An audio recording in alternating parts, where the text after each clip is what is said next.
با سلام، فائزه هستم و این بار قراره در مورد قرص فیتو صحبت کنیم.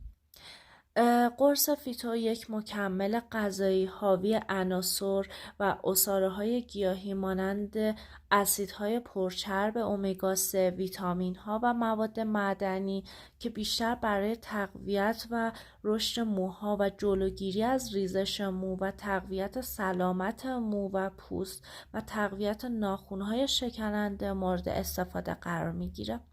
نحوه مصرف مکمل فیتو به این صورته که میبایست روزی 2 عدد قرص فیتو قبل یا بعد از صبحانه با یک لیوان بزرگ آب می کنیم و بهتر دوره درمان را تا 4 ماه سالی 2 بار به صورت فصلی تکمیلش کنیم. برای تشخیص فیتو اصل از نمونه‌های تقلبی باید به این 3 نکته توجه کنیم که کد روی جعبه باید با کد روی شیشه یکی باشه.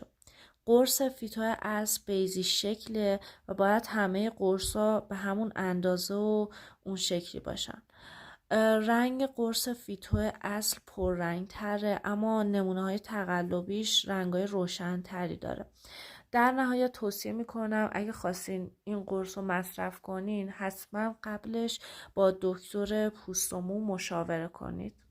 تشکر.